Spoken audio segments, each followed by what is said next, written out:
Economics नहीं बच्चों, civics से ही है। कहाँ गया पेन, कहाँ चले गया? हमारा चमगादड़ बना दो, क्या कर दो, समझ नहीं आता यार मुझे। नमस्कार नमस्कार, स्वागत वंदन अभिनंदन आज के इस सेशन में। Good evening everyone, good evening good evening good evening. Welcome to this session. I hope I am audible and visible to you people. क्या मैं आपको बेहतरीन तरह से दिखाई और सुनाई दे रहा हूं? हाय, रुक जाओ यार, किधर किधर क्या क्या बज रहा है। चैप्टर है आज हमारे पास में सिविक्स का पावर शेयरिंग। सिविक्स का चैप्टर का नाम है पावर शेयरिंग।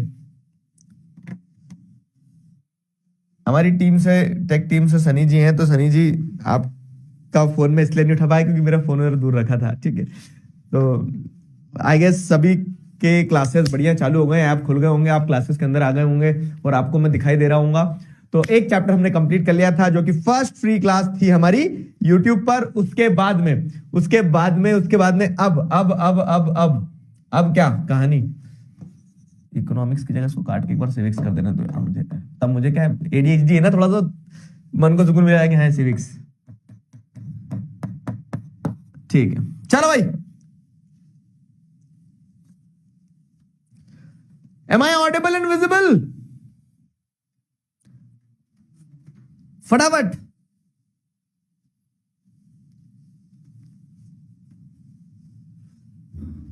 एक बार चैट में सारे बच्चे बताएंगे तेजी से।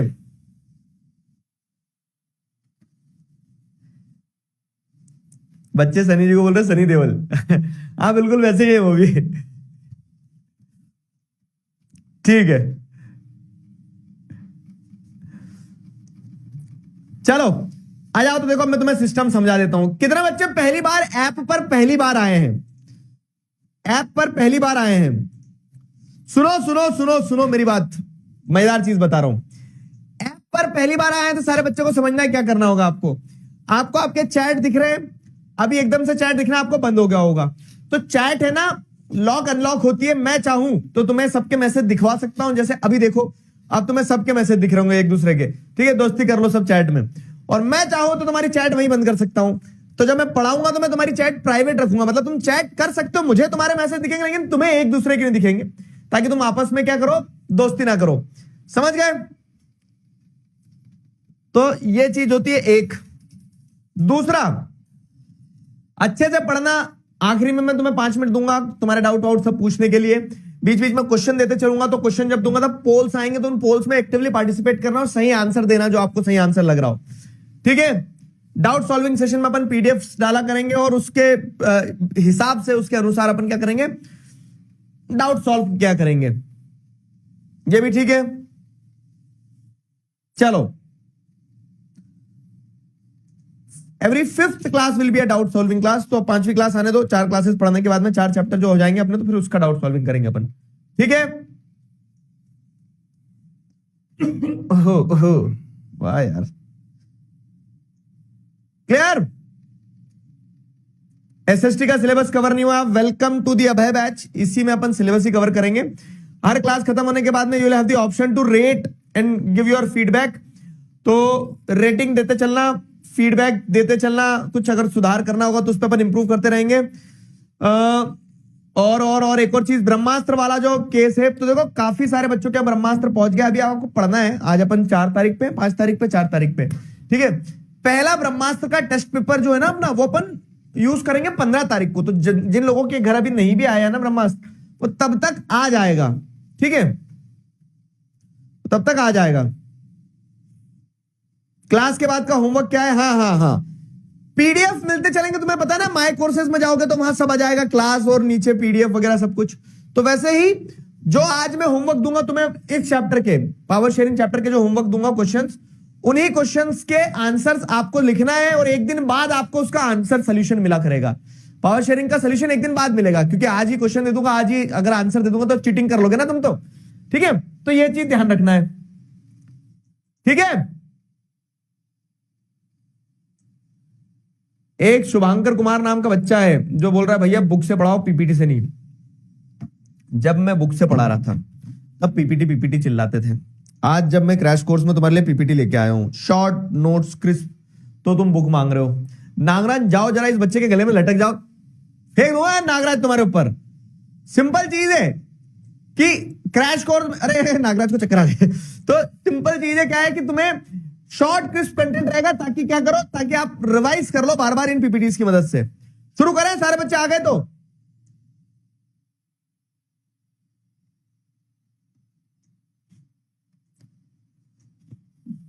नोट्स भी तुम्हें माय कोर्स वाले सेक्शन में मिल जाएंगे, जहां वीडियो है वहां पे।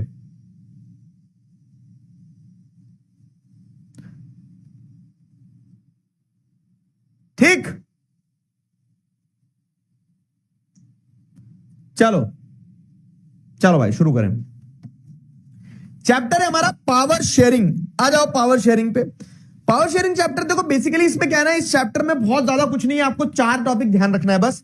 एक श्रीलंका की कहानी पूरी पूरी, एक बेल्जियम की कहानी पूरी पूरी, एक why power sharing is desirable और different forms of power sharing. 4 topic, chapter ही छोटा सा है, 4 टॉपिक अगर आपने ध्यान रख लिए तो आपका चैप्टर एक, मतलब आप प्रिपेयर्ड हो चैप्टर में। 4 टॉपिक पे चुनिंदा क्वेश्चंस आते हैं और कि इस प्रकार के क्वेश्चन आएंगे, इस प्रकार के क्वेश्चंस आपको ध्यान रखना है। तो चीजें बड़ी स्ट्रेट फॉरवर्ड है और सीधी है। इस चैप्टर में बहुत ज्यादा कॉम्प्लिकेटेड कुछ है नहीं। आपको जिस सेट ऑफ क्वेश्चंस की मैं बात करूंगा, जो टॉपिक जब समझाऊंगा, तो टॉपिक ध्यान रखते चलना है। तो अब क्या है ना, बेसिकली पावर शेयरिंग क्या है, जब आप पावर को बांटते हो, बराबर तरीके से बांटते हो, अनइवन तरीके से नहीं बांटते हो, तो वो पावर शेयरिंग है। डेमोक्रेसी में पावर शेयरिंग बहुत इंपॉर्टेंट है। इस टॉपिक पे अपने आप में क्वेश्चन बनते हैं और इस टॉपिक पे अपने आप में जो क्वेश्चन बनते हैं वो आगे अपन पढ़ेंगे, ठीक है। तो अब बात किस चीज की आ रही है, 2 कंट्रीज के बारे में बताया गया, एक बेल्जियम और श्रीलंका। श्रीलंका को तुम जानते होंगे, क्यों? क्योंकि इंडिया का मैप लेने जाते तो श्रीलंका का फ्री में मिलता है ना, नीचे बस श्रीलंका अपने यहाँ पे तमिलनाडु के पास में एक आइलैंड कंट्री है, अलग कंट्री है, हमारा स्टेट नहीं है। कुछ बच्चे तो ये बोलते हैं कि हाँ सर इनका मैप हमारे को फ्री में मिल रहा है तो हमारी कंट्री होंगे। मैप मिला है, कंट्री नहीं मिला है, ठीक है। तो एक श्रीलंका कंट्री है, एक बेल्जियम है। बेल्जियम एक यूरोपियन कंट्री है, ठीक है। तो जैसे बेल्जियम को कैसे पहचानोगे तुम, बेल्जियन वॉफल आता है ना, हाँ, तो वो बस वो बेल्जियन वॉफल जो है वो बेल्जियम में ही बनता है। क्रेविंग हो गई मुझे बेल्जियन वॉफल की। तो अब क्या है ना, ये 2 कंट्रीज के एग्जांपल से बताया गया है कि कैसे पावर शेयरिंग जो जरूरी है और कहां पे पावर शेयरिंग हुई, कहां पे नहीं हुई। तो एक कहानियों के माध्यम से समझाया गया है। तो अगर हम बेल्जियम की बात करें तो बेल्जियम एक कंट्री है, छोटा सा कंट्री, यूरोपियन कंट्री, हरियाणा के बराबर का कंट्री है, ठीक। अब बेल्जियम में आपको क्या देखने को मिलता है कि बेल्जियम का जो एथनिक कंपोजिशन है, अब एक वर्ड आ गया एथनिक। एथनिक का मतलब क्या होता है सर? एथनिक मतलब कि लोगों के कल्चर के हिसाब से उनकी एथनिसिटी डिफाइन की जाती है। जैसे on the basis of language, on the basis of skin colour, on the basis of genes, genetic जो रहते हैं। There are different different ethnic groups in the world, ठीक है, अलग अलग एथनिक ग्रुप्स हैं। तो when people are group together on the basis of their shared culture, language, religion, ठीक है, तो they form a ethnic group. तो वैसे अगर आप देखें तो बेल्जियम में जो अलग अलग एथनिक ग्रुप थे, भाषा के आधार पर अलग अलग जो लोग थे, कुछ डच स्पीकर्स थे जो डच लैंग्वेज बोलते थे, कुछ फ्रेंच स्पीकर्स थे जो फ्रेंच भाषा बोलते थे, और कुछ जर्मन लैंग्वेज बोलने वाले ग्रुप थे। तो अब ये क्या ना, एक क्वेश्चन ऐसा बनता है, define the ethnic composition of Belgium. ये यही स्लाइड पे समझ आएगा, define the ethnic composition of Belgium. तो अब बेल्जियम का एथनिक आप क्या लिखेंगे कि बेल्जियम में डिफरेंट डिफरेंट एथनिक ग्रुप्स रहते थे। एक माहौल खुद से बनाना होगा आंसर लिखते समय, और आंसर सिंपल ऐसे जाएगा कि 59% जो बेल्जियम के लोग थे वो डच स्पीकर्स थे, 40% people in Belgium spoke French language and they were French speakers, 1% of the remaining population in Belgium speaks German language, ठीक है, तो वो जर्मन स्पीकर्स थे। अब ये बेल्जियम को देखोगे ना, तो ये बेल्जियम का मैप दिया गया है। जैसे अगर आप देखेंगे तो ऊपर की तरफ ये जो रीजन है फ्लेमिश रीजन कहा गया है इसे। इस फ्लेमिश रीजन में रहने वाले लोग कौन सी भाषा बोलते थे? डच। नीचे की तरफ ये जो रीजन है, इस रीजन में रहने वाले लोगों को क्या कहा जाता था? इन लोगों को कहा जाता था कि ये लोग फ्रेंच लैंग्वेज बोलने वाले हैं, और ये कौन से रीजन में रहते हैं? वेलोन रीजन में रहते हैं।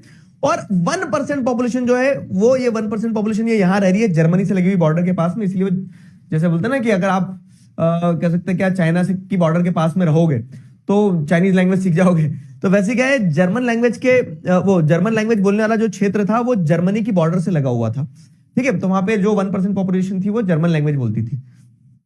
तो ये तो हो गया बेल्जियम कंट्री का एथनिक कंपोजिशन। अब यही बेल्जियम कंट्री का कैपिटल, जैसे अगर अपन देखेंगे, जैसे हमारी कंट्री का कैपिटल दिल्ली है, तो वैसे ये बेल्जियम का कैपिटल क्या है? ब्रसेल्स। तो ये कैपिटल सिटी है। तो पूरी कंट्री का जो कैपिटल सिटी था ना, वहां पे लेकिन कहानी उलट थी। उलट कैसे थी कि अगर आप बात करोगे कहां की, बेल्जियम की, तो बेल्जियम में 80% फ्रेंच लैंग्वेज बोलते थे और 20% जो है डच लैंग्वेज बोलते थे। उल्टा हो गया, समझ आ रहा ना, उल्टा हो गया। यहां पे कैसे उल्टा हो गया कि जो कंट्री में मेजोरिटी में कौन है, 59% डच स्पीकर्स, वो कैपिटल सिटी में माइनॉरिटी में, कैपिटल सिटी में वहां 20% लोग ही रह रहे हैं वहां डच बोलने वाले।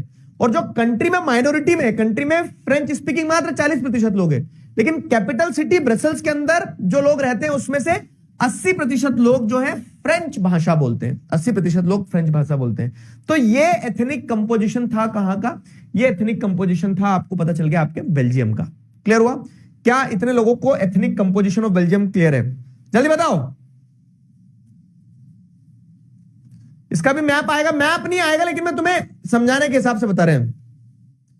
हाँ, बेल्जियम में क्या ना, डेयरी प्रोडक्ट्स, चॉकलेट्स वगैरह, बेल्जियम की चॉकलेट्स भी बहुत फेमस है। हाँ, बेल्जियम से टप्पू और उसके दादाजी गए थे। अबे मैंने क्यों नहीं देखा ये वाला एपिसोड? यहां तक समझ में आया? जल्दी से चैट में यस और नो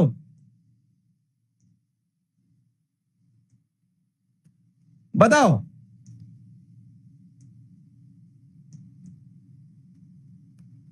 क्लियर हुआ?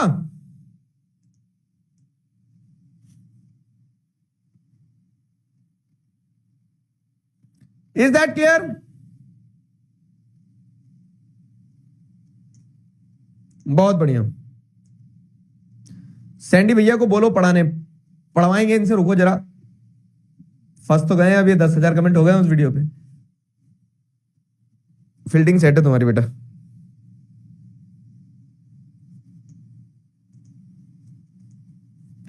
चलो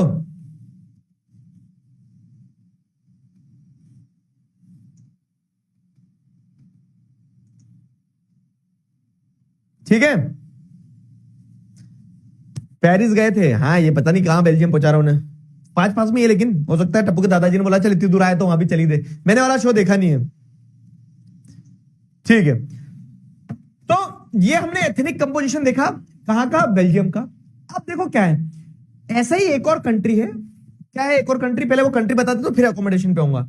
ठीक है, उस कंट्री पे आने से पहले रुक जाओ, अभी उस क्वेश्चन फिर दूंगा। उस कंट्री पे आने से पहले ये देखो कि एक और कंट्री है श्रीलंका, हमारा पड़ोसी देश है। ठीक है, पड़ोसी देश श्रीलंका।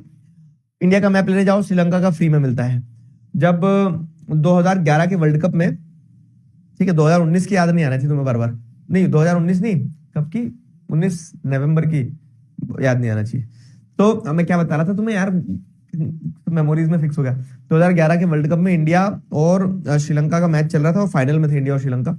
तो लोग ऐसा बोलते, ऐसा मीम चल रहा था वहां पे, जोक चल रहे थे उस समय। पता है उस समय पे टेक्स्ट मैसेज वाले जोक ज्यादा चलते थे, मीम्स तो आज की उपज है। तो ऐसा आता था कि India will definitely win the world cup. क्यों? क्योंकि औकात ही क्या है श्रीलंका की, इंडिया का मैच देने जाओ तो श्रीलंका का फ्री मिलता है। तो श्रीलंका ये रहा प्यारा देश। अब श्रीलंका में भी वैसी ही डाइवर्सिटी है जैसे हमने बेल्जियम में देखा। श्रीलंका में कैसी डाइवर्सिटी है?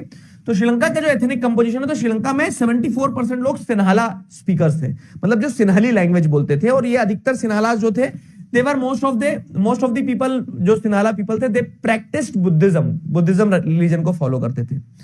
18% लोग यहाँ पे क्या लैंग्वेज बोलते थे? 74 हो गया। अब 18% लोग जो थे यहाँ पे, वो 18% लोग, ये तो सिन्हाला स्पीकर्स हो गए। 18% जो थे तमिल स्पीकर्स थे। तो 18% लोग क्या भाषा बोलते थे? तमिल लैंग्वेज बोलते थे। 18% तमिल स्पीकिंग पॉपुलेशन थी। अब इस तमिल स्पीकिंग पॉपुलेशन में क्या है, 5% लोग जो थे वो श्रीलंकन, मतलब हाँ, इंडियन तमिल्स थे और 13% श्रीलंकन तमिल्स थे। 18% के अंदर भी दो कॉन्फ़िगरेशन है। 18% लैंग्वेज, 74% पॉपुलेशन जो थी वो सिन्हली भाषा बोलती थी। ठीक है, फिर 18% पॉपुलेशन जो थी वो कौन सी भाषा बोलती थी? इन्ना तमिल। ठीक है, तमिल लैंग्वेज बोलती थी। अब इस 18% में भी एक बाइफर्केशन था। क्या? 18% में भी 5% लोग जो थे, 18% में 5% लोग जो थे वो कौन सी भाषा बोलते थे? वो तमिल ही बोलते थे, लेकिन वो इंडियन। 18% के ही 5% लोग इंडियन तमिल थे ठीक है, और इस 18% में ही 13% लोग जो थे वो श्रीलंकन तमिल थे। शॉर्ट क्वेश्चंस आ जाते हैं बाबू इस पे, हाँ, कैसे शॉर्ट क्वेश्चंस आते हैं अच्छे से समझना कि हु वर श्रीलंकन तमिल्स। अब क्या लिखोगे आप, तो जो तमिल भाषा बोलने वाले लोग थे श्रीलंका के अंदर वो तमिल्स थे, लेकिन कुछ ऐसे थे जिनको है ना इंडिया से पकड़ पकड़ ले जाया गया था श्रीलंका, और श्रीलंका में प्लांटेशन फील्ड पे काम के लिए छोड़ दिया गया था ब्रिटिशर्स के द्वारा। तो वो थे तमिल भाषा बोलने वाले श्रीलंका के लोग, लेकिन वो गए थे इंडिया से, इसीलिए उनको इंडियन तमिल्स कहा गया। और श्रीलंकन तमिल्स वो जो बहुत पहले क्या है तमिल, जो native Tamil speakers of Sri Lanka थे, जो नेटिव जो बहुत पहले समय से रह रहे हैं श्रीलंका में ही रह रहे हैं और तमिल भाषा बोलते थे, वो श्रीलंकन तमिल्स कहलाए। और 5% लोग इंडियन तमिल्स कहलाए जो तमिल भाषा बोलते थे और इंडिया से रिसेंटली गए थे, मतलब 1-2 पीढ़ी पहले ही गए थे, ब्रिटिशर्स पकड़ के ले गए थे। तो ये एथनिक कंपोजिशन है कहां का, श्रीलंका का। समझ में आ रहा है, ठीक है।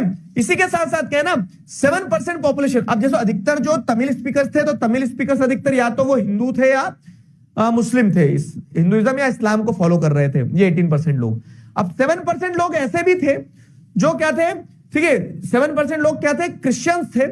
अब ये भाषा के आधार पर नहीं बता रहे हैं, ये बता रहे हैं 7% क्रिश्चियंस ऐसे थे जो तमिल और सिन्हाला भाषा दोनों बोल रहे थे। तो जैसे अपन ने देखे हैं तो 70% लोग सिन्हाला जो थे, तो ये सिन्हालास जो थे ये मेजरली बुद्धिस्ट थे, और ये 18% लोग जो थे ये तमिल भाषा बोलते थे, ठीक है। और तमिल भाषा बोलने वाले हिंदूज थे और मुस्लिम्स थे, और कुछ क्रिश्चियंस ऐसे थे जो सिन्हालास थे, या तो सिन्हाली लैंग्वेज बोल रहे थे या तो वो तमिल लैंग्वेज बोलते थे, वो क्रिश्चियंस थे, ठीक है। तो मेजर कंपोजिशन 74 और 18 जो है सिन्हालास और तमिल का है।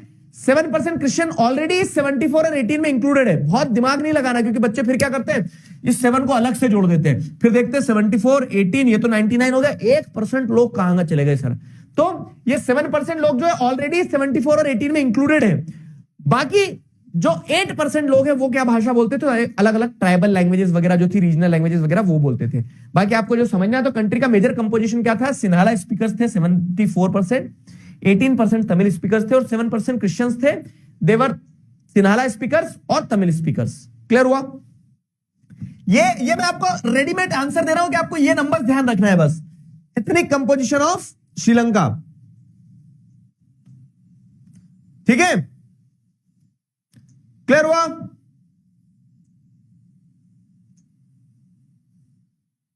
प्लीज बता दो, पापा कह रहे हैं बुक तो आई नहीं, पैसे वेस्ट हो गए क्या? नहीं नहीं बाबू, बुक आएगी, चिंता ना करो, ठीक है। ये देखो मेरा ब्रह्मास्त्र भी तो आया ना, लुक माय ब्रह्मास्त्र, ठीक है, तो तुम्हारा भी आएगा। ब्रह्मास्त्र सबके आएंगे। All what you are required to do is to just wait for few days, ठीक है।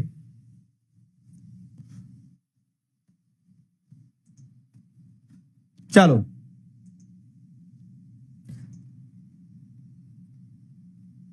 क्लियर हुआ? अब अपन ने दोनों जगह का कंपोजिशन देख लिया।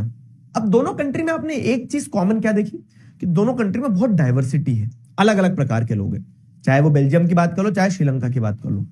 अब पता है डाइवर्सिटी के बारे में एक चीज कहा जाती है कि diversity does not divide us, it is not the diversity that divides us, it's our inability to celebrate that diversity that divides us.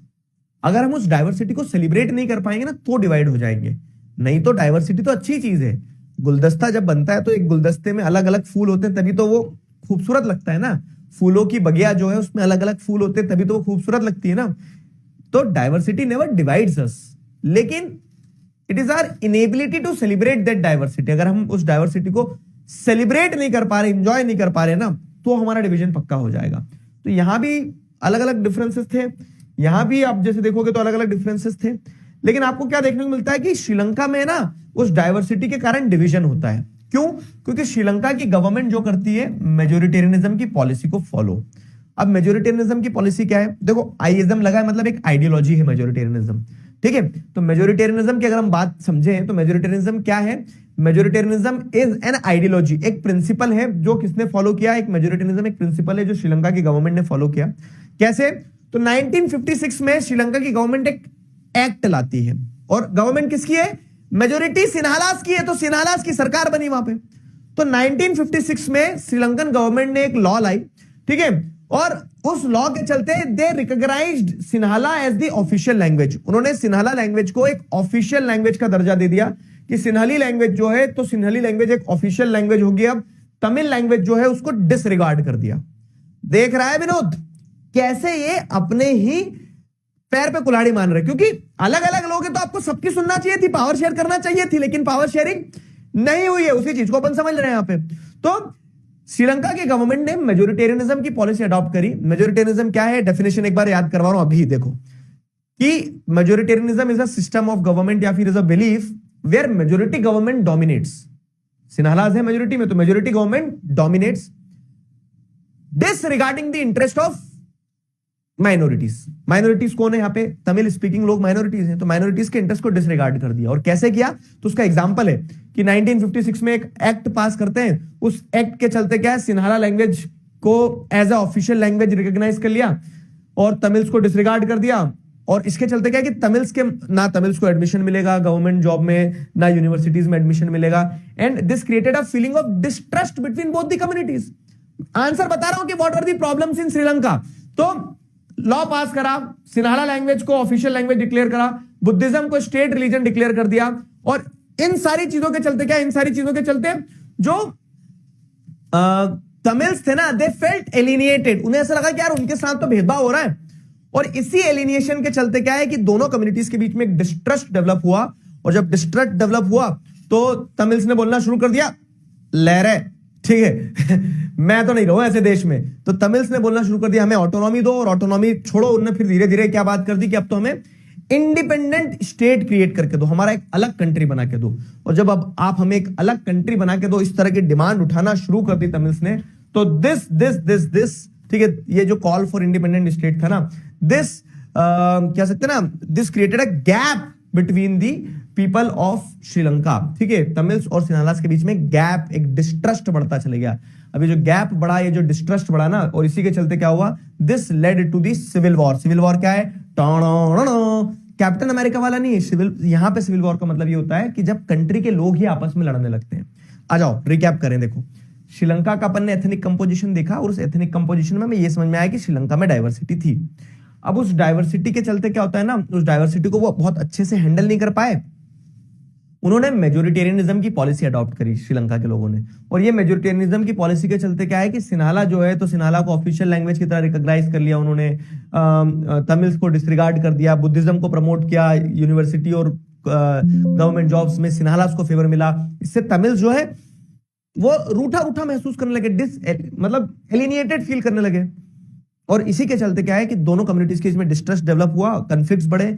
Tamils ने बोलना शुरू कर दिया कि हमें आजाद कर दो, अलग कंट्री बना दो, इंडिपेंडेंट तमिल एलम बना के दो। एलम मतलब घर, एक स्टेट बना के दो तमिल्स का अलग। ठीक है, तमिल्स जैसे अगर आप देखोगे ना, तमिल्स कहाँ रहते थे, तमिल्स ये वाले पार्ट में रहते थे, ऊपर ऊपर के पार्ट में, तो नदन और ईस्टर्न पार्ट में। तो तमिल्स ने बोल दिया कि हमें यहाँ पे एक अलग कंट्री बना के दो हमारा।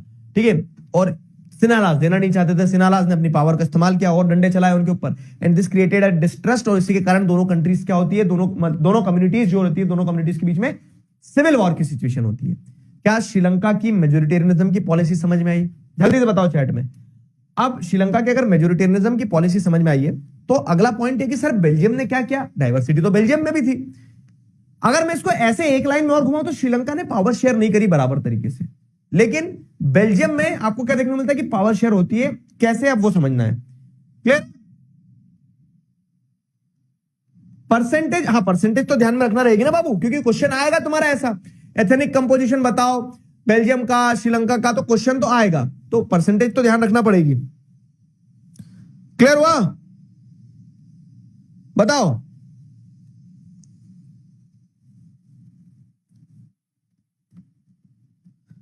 सॉर्टेड? ऑटोनॉमी का मतलब कि आजादी। तमिल लोग चाहते थे कि उनको ऑटोनॉमी मिले। ठीक है, तमिल से ये चाहते थे कि उनको थोड़ी सी लिबर्टी मिले, कि उनके भी इक्वल राइट्स हो, वो अपना देश खुद, मतलब अपनी कम्युनिटी के हिसाब से अपने स्टेट्स चला सके वो। लेकिन जब सिन्हाला नहीं माने, तो तमिल्स ने बोला फिर अब पूरा देश ही आजाद कर दो, हमारा अलग बना दो, नहीं रहना तुम्हारे साथ। ऐसा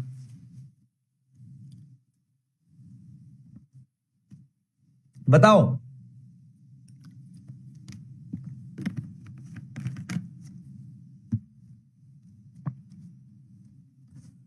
क्लियर हुआ? बेल्जियम में भी सिविल वॉर। एलएम मतलब स्टेट होता है बेटा, एलएम मतलब होता है स्टेट, कंट्री। अभी अभी श्रीलंका में देखो, अभी तो श्रीलंका में क्या है ना, अभी तो श्रीलंका अलग दूसरी समस्याओं से जूझ रहा है, लेकिन जो सिविल वॉर वाली सिचुएशन है ना वो श्रीलंका में खत्म हो गई है। अब आ जाओ अकोमोडेशन। तो बेल्जियम में भी डाइवर्सिटी थी, बेल्जियम में भी लोग एक दूसरे को काट मार सकते थे, लेकिन बेल्जियम में ऐसा नहीं हुआ। बेल्जियम की गवर्नमेंट ने क्या किया, बेल्जियम की गवर्नमेंट जैसे आप देखोगे तो 1970 से 1993 के बीच में बेल्जियम की गवर्नमेंट ने क्या किया, 4 चेंजेस इन देयर कॉन्स्टिट्यूशन। और वो 4 चेंजेस इनके कॉन्स्टिट्यूशन में क्या किया उन्होंने, वो यहां पे लिखे हुए। और इन चेंजेस के थ्रू बेल्जियम ने ये इंश्योर किया कि वो अकोमोडेशन कर पाए अपनी कंट्री के अंदर। अकोमोडेशन मतलब क्या है कि जैसे बोलते हैं ना भैया थोड़ा एडजस्ट हो जाओ, थोड़ा अकोमोडेट हो जाओ, तो वही। तो बेल्जियम ने देखा कि डाइवर्सिटी उनके यहां भी थी, लेकिन बेल्जियम ने उस डाइवर्सिटी को फूटने नहीं दिया श्रीलंका की तरह। बेल्जियम ने बहुत प्यार से हैंडल किया चीजों को। जैसे जैसे आप देख रहे हैं कि डच ज्यादा है, फ्रेंच कम है, लेकिन बेल्जियम ने बोल दिया कि जो सरकार बनेगी ना, ऐसा नहीं कि डच लोगों की सरकार बन जाएगी क्योंकि डच मेजोरिटी में। तो बेल्जियम ने सबसे पहली चीज क्या की कि जो सेंट्रल गवर्नमेंट बनेगी, उस सेंट्रल गवर्नमेंट में आपको क्या देखने को मिलेगा, डच और French speaking ministers will be equal. वाह बेल्जियम वाह। बेल्जियम ने दोनों मिनिस्टर्स को, फ्रेंच और डच स्पीकिंग मिनिस्टर्स दोनों को बराबर बराबर रखा, ताकि क्या हो, ताकि दोनों के बीच में कंफ्लिक्ट ना हो किसी भी तरह का। दोनों कम्युनिटीज को ऐसा लगे कि नहीं यार देश मेरा भी है, मेरी कम्युनिटी के लोग भले ही ज्यादा हो या फिर मेरी कम्युनिटी के लोग भले ही कम हो परसेंटेज वाइज, ठीक है। दोनों की सरकार में जो लोग रहेंगे, नंबर ऑफ मिनिस्टर्स जो रहेंगे ना in the central government, the Dutch and French speaking ministers will be equal. तो जिससे क्या होगा, जिससे कभी किसी प्रकार की लड़ाई नहीं होगी, ठीक है। अब power to states, not subordinate to centre. अब जैसे जो स्टेट्स थे, तो बेल्जियम में अगर आप देखेंगे फ्लेमिश रीजन हो गया, वेलून रीजन हो गया, तो एक तो सेंट्रल गवर्नमेंट बनेगी पूरी कंट्री के लिए। तो पूरी कंट्री की जो एक सेंट्रल गवर्नमेंट बनेगी उसमें नंबर ऑफ फ्रेंच और डच स्पीकिंग मिनिस्टर्स बराबर बराबर कर दिए। और एक गवर्नमेंट बनेगी किस चीज की, एक गवर्नमेंट बनेगी ये तो सेंट्रल गवर्नमेंट होगी, एक गवर्नमेंट बनेगी स्टेट लेवल पे। तो स्टेट लेवल की गवर्नमेंट जो है ना, तो स्टेट लेवल की गवर्नमेंट को ये नहीं बोल दिया कि तुम सेंट्रल गवर्नमेंट के अंडर में हो, स्टेट गवर्नमेंट को भी अपना अपना पावर दिया। तो फ्रेंच और डच स्पीकिंग मिनिस्टर्स बराबर रहेंगे, और स्टेट की गवर्नमेंट जो रहेगी वो भी इंडिपेंडेंट रहेगी सेंट्रल गवर्नमेंट की। वो सेंट्रल गवर्नमेंट के सबऑर्डिनेट नहीं है कि सेंट्रल गवर्नमेंट जैसा चाहे वैसा करवा ले। अगर किसी स्टेट में डच स्पीकिंग मिनिस्टर ज्यादा है तो स्टेट के लेवल पे डच के बारे में सोच ले, किसी स्टेट में फ्रेंच स्पीकिंग मिनिस्टर ज्यादा है तो स्टेट गवर्नमेंट वहां के बारे में सोचे। समझ में आया? स्टेट गवर्नमेंट की अपनी पावर होगी, डच और सेंट्रल गवर्नमेंट की अपनी पावर होगी। इससे क्या हुआ, इससे आपको देखने को मिला कि एक और पावर शेयरिंग हो रही है, आपको देखने को मिल रही है गवर्नमेंट के लेवल पे। लोगों के लेवल पे तो पावर शेयरिंग है ही कि फ्रेंच और डच स्पीकिंग मिनिस्टर्स बराबर बराबर रहेंगे सेंट्रल गवर्नमेंट में, लेकिन गवर्नमेंट के लेवल पे भी पावर शेयर हो रही है कि सेंट्रल गवर्नमेंट की अलग पावर रहेगी, स्टेट गवर्नमेंट की अलग पावर रहेगी। स्टेट गवर्नमेंट जो है वो सबऑर्डिनेट नहीं रहेगी सेंट्रल गवर्नमेंट के। तीसरी चीज, अब क्या हो रहा है, जैसे अपन ने देखा कि कंट्री में पावर शेयर कर दी, लेकिन जो कैपिटल सिटी थी, तो कैपिटल सिटी में भी तो ऐसे ही था कि फ्रेंच ज्यादा है डच कम है। कंट्री में डच ज्यादा है फ्रेंच कम है, लेकिन जो कैपिटल सिटी ब्रसेल्स थी वहां पे डच ज्यादा है, फ्रेंच ज्यादा है और डच कम है। तो जो कैपिटल सिटी है ब्रसेल्स, तो Brussels will have a separate government, और जहां पे फ्रेंच और डच स्पीकिंग मिनिस्टर्स यहां भी बराबर होंगे। भाई साहब कंट्री में कहीं कोई भी कम्युनिटी ज्यादा कम हो कोई दिक्कत नहीं है, उन्होंने सिंपल अरेंजमेंट किया कि power sharing should be equal. तो कैपिटल सिटी ब्रसेल्स में भी फ्रेंच और डच स्पीकिंग मिनिस्टर्स बराबर होंगे। दोनों जगह फ्रेंच और डच स्पीकिंग मिनिस्टर्स को क्या कर दिया, बराबर बराबर कर दिया, लड़ाई खत्म। ऐसा अगर तुम्हारे भाई बहन में और तुम में बराबर पावर बांट दी जाए तो बताओ कभी होगी लड़ाई? नहीं ना। लेकिन यही तो नहीं समझ पाते घर वाले। एक बच्चा लिख रहा है कि sir feeling sad for Germans. ये तो मुझे भी लगता है याद है, बेचारे जर्मन के बारे में नहीं सोचा जा रहा है। फ्रेंच और डच सोच लिया आपने, वो जो परिवार का सबसे मतलब ऐसा था ना, बड़े बच्चे और छोटे बच्चे पूरा टेंशन रहते, बीच वाला बच्चा जो रहता है उसका क्या तो बीच वाला बच्चा यहाँ पे जर्मन स्पीकिंग पॉपुलेशन है, उसके ऊपर ध्यान नहीं दिया जा रहा है ना बाबू? ये सुनो मेरी बात, इन पीपीटी का ऑब्जेक्टिव क्या है ना कि आप रिकैप कर पाओ। तो जो जो क्रक्स है वो क्रक्स तुम्हें पकड़ के रखना है, क्रक्स पकड़ के रखना है कि यहां 4 पॉइंटर्स है, जैसे इसमें और भी पॉइंट है कि पावर स्टेट जो है तो वो इंडिपेंडेंट रहेंगे सेंट्रल गवर्नमेंट के, वो अपने उससे काम कर सकते हैं, दे आर नॉट सबऑर्डिनेट।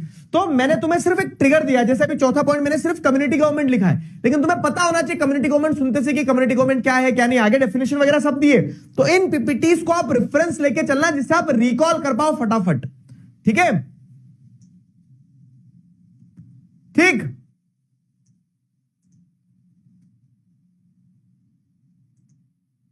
चलो देखो, अभी अभी बीच वाले बच्चे के लिए भी कुछ आएगा।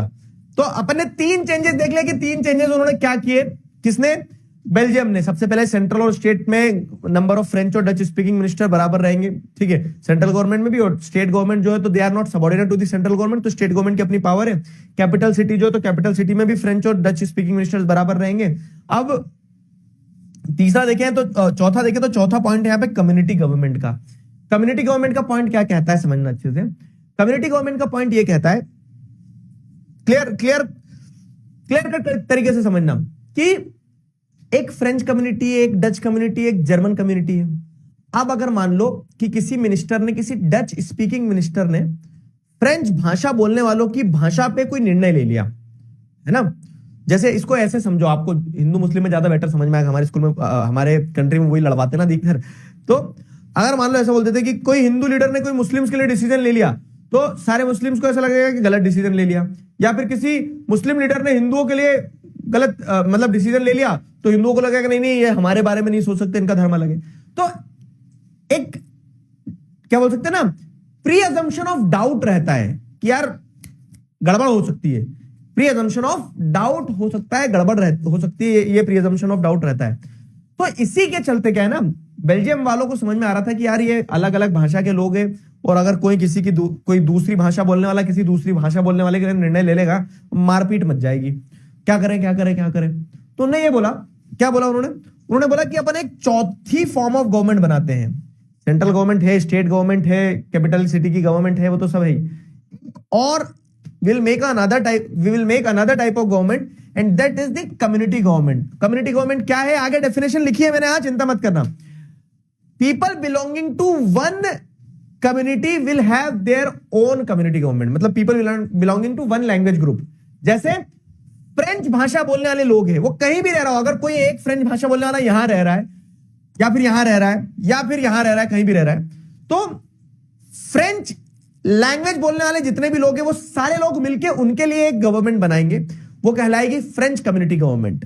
जर्मन भाषा बोलने वाले लोग भले यहां रह रहे हो, कोई जर्मन भाषा बोलने वाला मान लो यहां रह रहा होगा, तो जितने भी जर्मन भाषा बोलने वाले लोग हैं ना, उन सब वो सारे लोग वोट करके अपनी एक सरकार बनाएंगे, उसको कहेंगे जर्मन कम्युनिटी गवर्नमेंट। वैसे ही एक डच कम्युनिटी गवर्नमेंट होगी, तो people belonging to one language community will have their own community government, and this community government will be responsible for taking decisions on on some of the aspects such as religion, language और education। अब मैं आपको बहुत अच्छा example दे रहा हूं। तो अगर मान लो सेंट्रल गवर्नमेंट में फ्रेंच और डच दोनों बराबर हैं, लेकिन सेंट्रल गवर्नमेंट ने अगर कोई एक लॉ बनाया जिसमें डच लैंग्वेज को उन्होंने क्या कर दिया, वो कर दिया, प्रमोट कर दिया, तो कुछ लोगों को ऐसा लगेगा कि ये फ्रेंच स्पीकिंग मिनिस्टर्स जो होंगे ना, इनसे कुछ हुआ नहीं होगा, इसीलिए इन्होंने डच को आगे कर दिया, और फ्रेंच स्पीकिंग कम्युनिटी को ऐसा लगने लगा कि हमारा कौन है, हम तो अनाथ है, डच स्पीकिंग वालों के बारे में सोच लिया, ये वो सारा सब कुछ। या फिर ऐसा भी सिनेरियो बन जाएगा कि फ्रेंच स्पीकिंग गवर्नमेंट मतलब डच कम्युनिटी के लिए कुछ निर्णय लिया गया डच लैंग्वेज के लिए, और डच कम्युनिटी वाले खड़े हो गए, बोलते कि नहीं नहीं नहीं, हमारी लैंग्वेज का मुद्दा है, ये फ्रेंच लैंग्वेज बोलने वाले क्या जानते हैं, ये कैसे निर्णय ले लेंगे।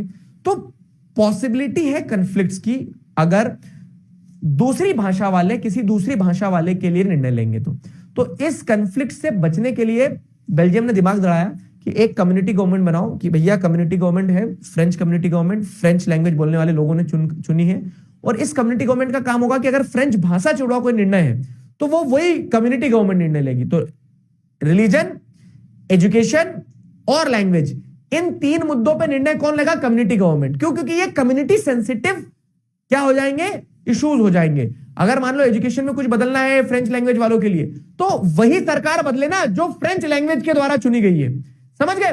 तो चौथा चेंज क्या था कि कम्युनिटी गवर्नमेंट बनाई गई, कि जहां पे people belonging to one community will have their own community government, people belonging to one language community will have their own community government, ये था। क्लियर हुआ? अब एक क्वेश्चन देता हूं मैं, यहां तक अगर समझ में आया तो बताओ, और समझ में आया तो इस क्वेश्चन का सही आंसर दो। एक पोल आएगा तुम्हारे पास, Belgium took some measures to solve its problem, read the following measures. क्या क्या कम्युनिटी गवर्नमेंट बनाई बेल्जियम ने, मेजोरिटेरियन पॉलिसी अडॉप्ट करी, इक्वल रिप्रेजेंटेशन दिया लैंग्वेज ग्रुप्स का, by providing additional powers to the local government. What do you guys think, इनमें से क्या क्या टास्क किए, बताओ।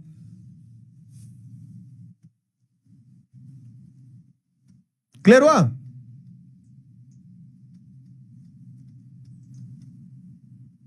सर जेठालाल दिखा दो एक बार, जेठालाल को भी समझ में आ गया है, एक बार देख लो जेठालाल, बता दो इनको समझ में आया ना? ठीक है, क्लियर हुआ? अब देखो 2025 में क्वेश्चन आया है और इसी तरह के क्वेश्चन आएंगे। नॉट नेसेसरली आप रट के बैठ रहे कि हाँ 49% था, ये 59% था, ये 1% था, ये 74% था। रट्टू तोता नहीं चाहती है सीबीएसई तुम्हें, सीबीएसई चाहती है कि तुम क्वेश्चंस को समझो। अब इसमें एक ब्लैक शीप है, ब्लैक शीप मतलब क्या है कि एक स्टेटमेंट अलग ही दिख रहा है कि बेल्जियम ने तो सब कुछ अच्छा किया ना, लेकिन फिर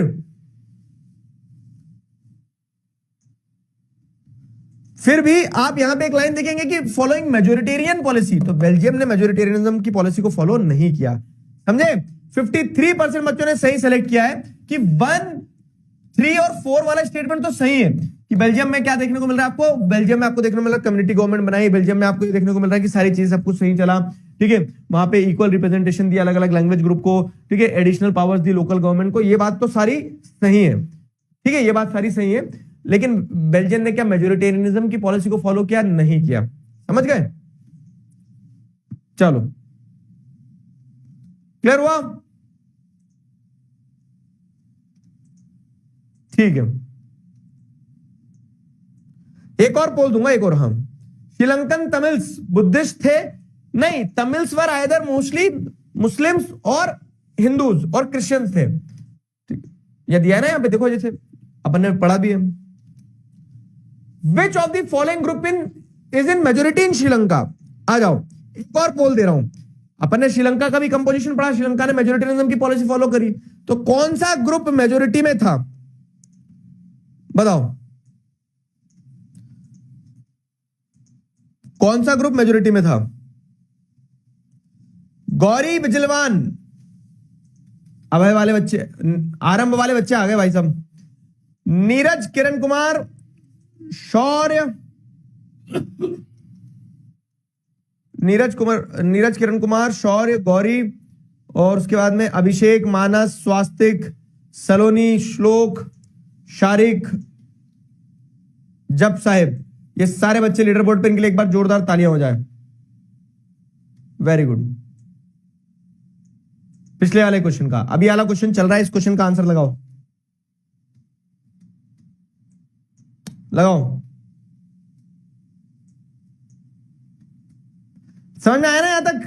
तो देखो, 2 टॉपिक है, एक बेल्जियम का एक श्रीलंका का, और इसमें 4 क्वेश्चन बन सकते हैं। बेल्जियम का कंपोजिशन, श्रीलंका का कंपोजिशन, ठीक है, बेल्जियम में कैसे अकोमोडेशन हुआ और श्रीलंका में कैसे मेजोरिटेरियनिज्म को फॉलो किया गया। क्लियर हुआ? चलो, अबे तुम लोग सुनो, पिन कोड गलत डालोगे, एड्रेस गलत डालोगे ना, तो ब्रह्मास्त्र ऐसा नहीं है कि तुम्हारे आके गले लग जाएगा कि नहीं नहीं तुमने ऑर्डर किया था मैं तो आ गया। डिलीवरी एड्रेस में अगर दिक्कत होगी ना, तो उस कारण से डिलीवरी फेल हो रही है। बहुत सारे बच्चों को तो पहुंचा भी है ना, तो जिनको पहुंचा है वो कैसे पहुंचा है? जिनको पहुंचा है वो किसी तरीके से तो पहुंचा होगा, ठीक है?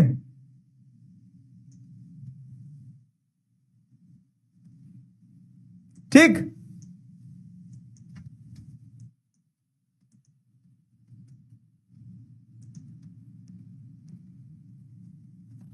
आया समझ में?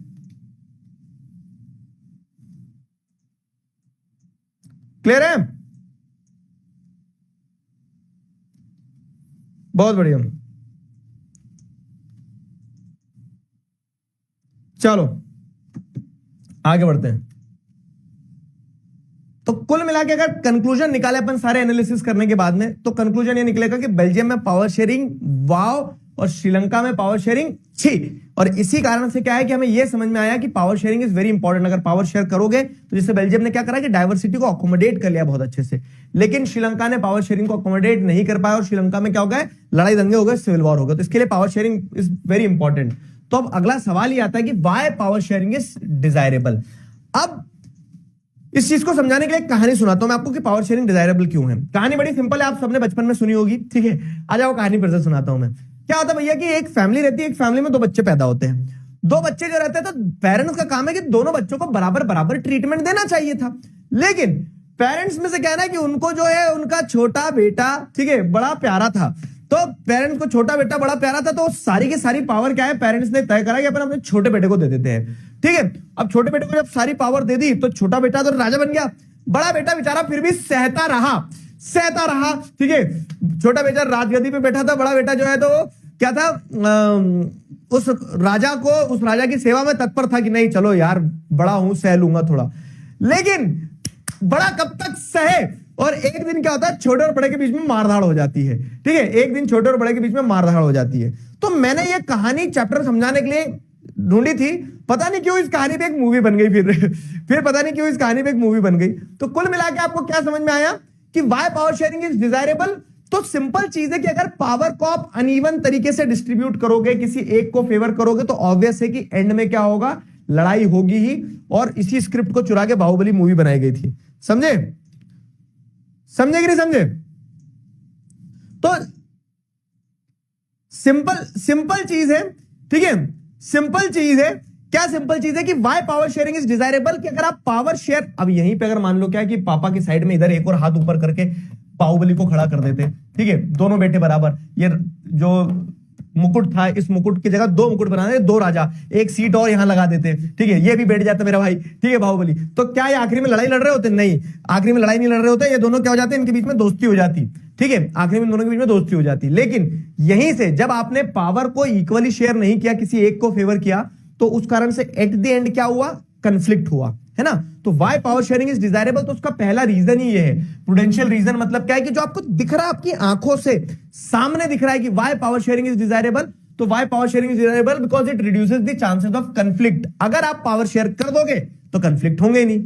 सिंपल है, बाहुबली से बाहर निकलो, क्या बाहुबली पे लगे रहते हो? सिंपल है, अगर बाहर आके समझोगे तो power sharing reduces the chances of conflict. How power sharing reduces the chances of conflict, कि अगर पावर शेयर करोगे तो लोग आपस में लड़ेंगे नहीं, लोगों के बीच में पावर शेयर्ड रहेगी।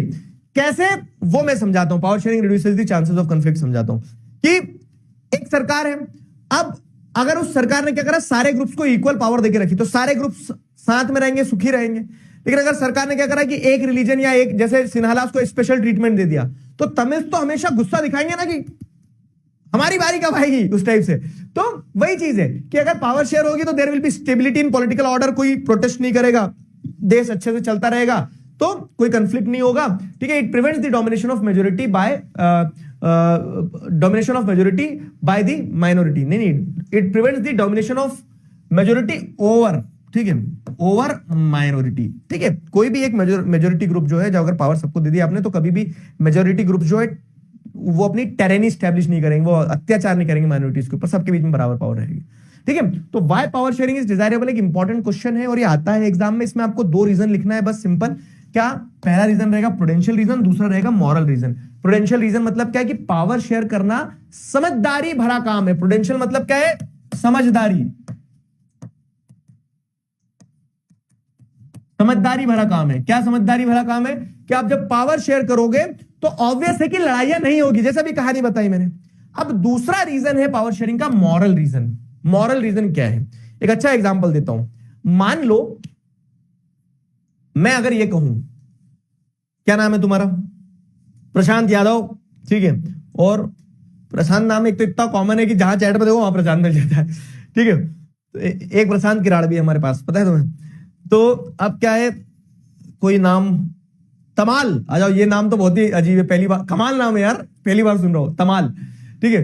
तमाल नाम का एक बच्चा है।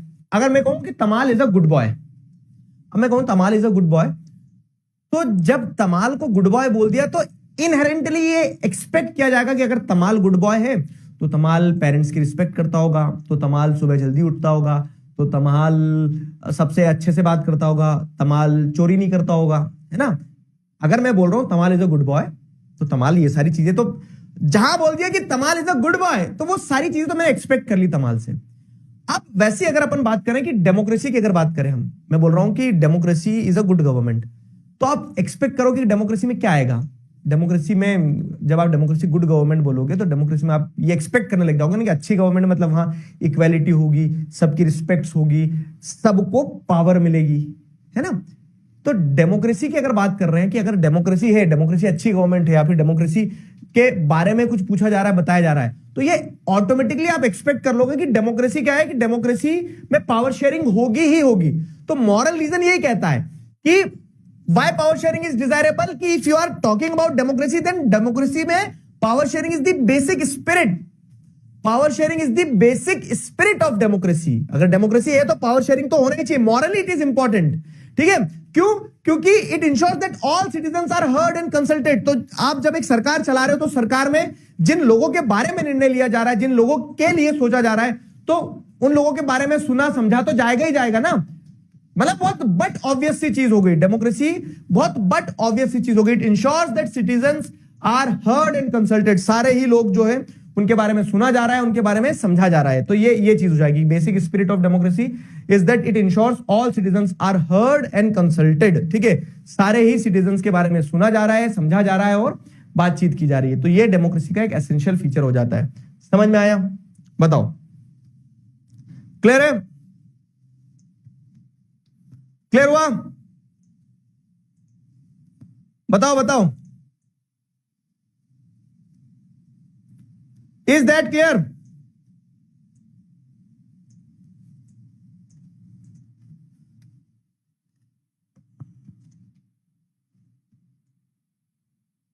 क्लियर है? प्रूडेंशियल रीजन मतलब समझदारी भरा, और मॉरल रीजन मतलब नैतिकता भरा। तो why power sharing is desirable, उसके दो रीजन है, एक पावर शेयरिंग का एक मॉरल रीजन है और एक प्रूडेंशियल रीजन है, ठीक है। कि ये बहुत बट ऑब्वियस हो गया कि अगर डेमोक्रेसी है तो पावर शेयरिंग करना ही होगा। और दूसरी चीज, ये बिल्कुल विजिबल है कि आप पावर शेयर कर दोगे तो लोग लड़ेंगे क्यों, चांसेस ऑफ कंफ्लिक्ट रिड्यूस हो जाएंगे, ऐसा। क्लियर हुआ? क्लास मिस हो गई थोड़ी, सुनो मेरी बात। 5 बजे अगर नहीं आए, चिकारा भाई से मिलवाई देता हूं आज तुम्हें। पहली क्लास में जो बच्चा है भाई, फील्डिंग सेट कर दी क्या तुमने चिकारा भाई के सामानों की? अगर तुम क्लास में टाइम से नहीं आओगे तो चिकारा भाई से बुरा कोई नहीं होगा। समझ में आई?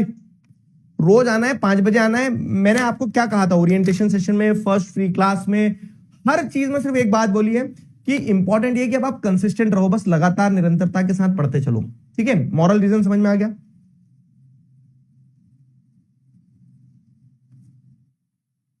स्टेक इन सिस्टम का मतलब ये होता है कि जो लोग, जैसे हम वोटर हैं, तो हमारा अधिकार होना चाहिए ना गवर्नमेंट में। क्यों? क्योंकि हम ही तो वोट देके सरकार चुन रहे हैं, तो वी हैव द स्टेक, हिस्सा है हमारा भाई साहब, वैसा, ठीक है।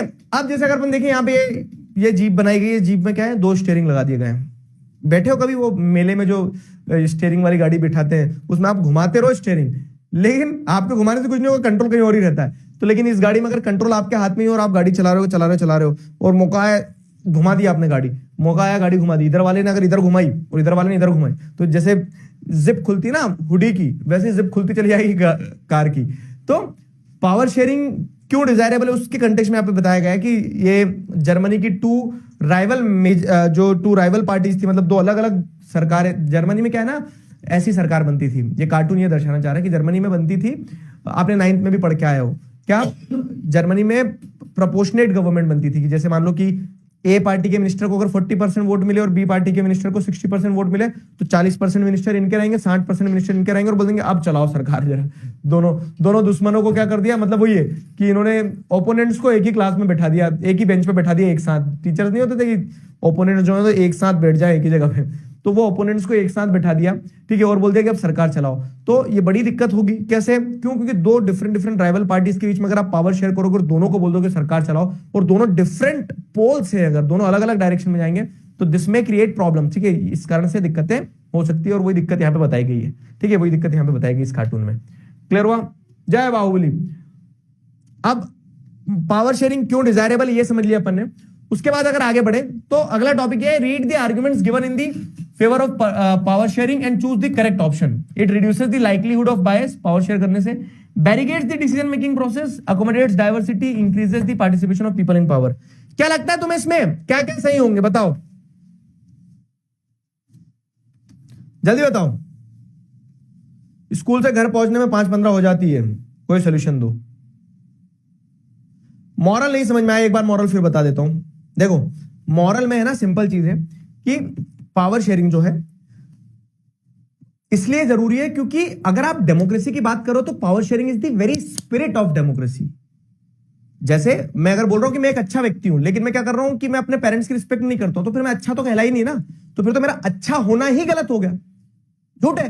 ठीक है, तो वही चीज है कि when you are talking about democracy, तो डेमोक्रेसी में पावर शेयरिंग तो होना ही चाहिए। तो this is a moral responsibility of a democratic government. क्या मॉरल रिस्पॉन्सिबिलिटी डेमोक्रेटिक गवर्नमेंट की कि आपको पावर शेयर करना ही होगा। ठीक है, if you are not sharing power then तो बात ही खत्म है, ठीक है। तो power sharing is the basic responsibility, ऐसा डेमोक्रेसी है तो डेमोक्रेसी में पावर शेयर होना ही चाहिए। क्लियर है? चैट तुम्हें नहीं दिखेगी बेटा क्योंकि चैट मैंने बंद करके रखी है। अच्छा मैंने इसका पोल नहीं दिया यार, सॉरी, अब तो लेट ही हो गए। अब देखो क्या है इसका राइट आंसर होगा 1, 3, 4, क्योंकि सेकंड वाला पॉइंट गलत है। Power sharing barricades the decision making process, गलत बात है। पावर शेयरिंग कभी भी रोकता नहीं है ना, पावर शेयरिंग तो आपको अलाउ करता है कि आप और डिसीजन ले पाओ। पावर शेयर कर दी तो आप ये इंश्योर कर रहे हो कि सारे लोगों को सुना जा सके, सारे लोगों को अकोमोडेट किया जा सके। तो पावर शेयरिंग जो है it never barricades the decision making process. तो 1, 3, 4 इज द करेक्ट। क्लियर? आ जाओ, लास्ट टॉपिक है फॉर्म्स ऑफ पावर शेयरिंग। पोल मैंने दिया ही नहीं। पिछले वाले पोल का लीडर बोर्ड देखें, गौरी बिजलवान, सूरज वर्मा, यश जोशी, दशमीत, बरखा राज, रितेश, सुभी गुप्ता, इशिता, मनन खान और नीतीश बेहरा। वाह यार, पिछले वाले क्वेश्चन में ये सारे बच्चे थे लीडर बोर्ड पे। चलो, ठंड नहीं लग रही क्या भाई? क्या बोलते हैं ना कि वो एक व्यक्ति का कल मेरे पास फोन आया शाम में, वो कह रहा था कि आपने मुझे स्वेटर नहीं पहुंचाई और मेरे ऊपर इंजाम डाल दिया। तो मैंने बोला कि यार मैं क्या करूं, तुम लेके नहीं गए, तुम ही थे ना कल 10th क्लास में जो बुलवा रहे थे किसी से। तो इसके लिए मैंने सोचा कि मैं भी आज स्वेटर ना पहनूं ताकि लोगों को लगे कि मेरे पास भी नहीं है ना। देखा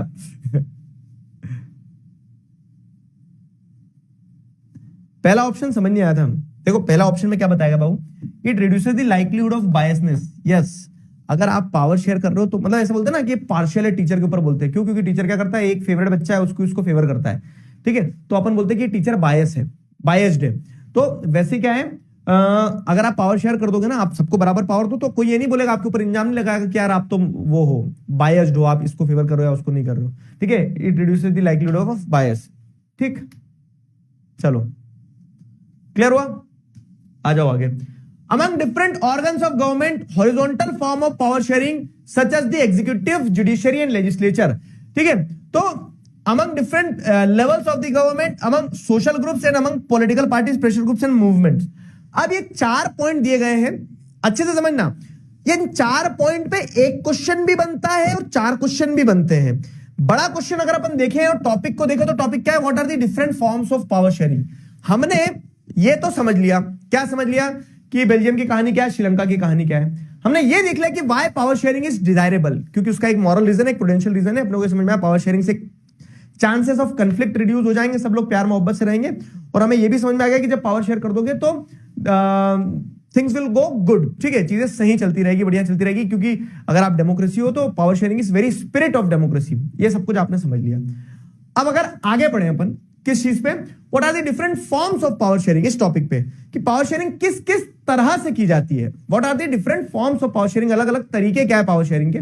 तो पावर शेयरिंग के तरीके क्या है, उससे पहले यह जानना जरूरी है कि पावर शेयरिंग की जरूरत क्या है, नीड क्या है। ठीक है, तो देखो पहले क्या होता था, पहले मोनार्की थी। तो मोनार्की में ऐसा होता था, ठीक है, जैसे अगर अपन दिखे यहाँ पे, तो earlier earlier there was the monarchial form of government, ठीक है, मोनार्कियल सिस्टम चलता था। तो वहां पे क्या है ना कि एक आदमी निर्णय लेता था, उसको सबसे पूछने की जरूरत नहीं, उसको जो अच्छा लगा, राजा को मेरे मन को भाया मैंने कद्दू काट के खाया, वैसा वाला सिस्टम था। तो राजा को जो अच्छा लगता था राजा वैसा कर लेता था पहले। फिर क्या हुआ, मोनार्की से आप शिफ्ट हुए किस पे, डेमोक्रेटिक सिस्टम पे। तो लोगों को ये डर लगा कि यार अब डिसीजन लेने में बहुत सारे लोगों से पूछना पड़ेगा तो हो सकता है डिलेज हो सकता है टाइम लगे, हो सकता है फास्ट डिसीजन ना ले। लेकिन अब क्योंकि democracy is to the people, by the people, for the people, तो जनता के बारे में तो सोचना पड़ेगा ना जी। तो जनता के बारे में सोचना पड़ेगा। तो ऐसे आप क्या देखोगे कि आज पावर शेयरिंग इसलिए जरूरी क्योंकि when you are involving people, जैसे अगर हम देखें यहां पे today's situation,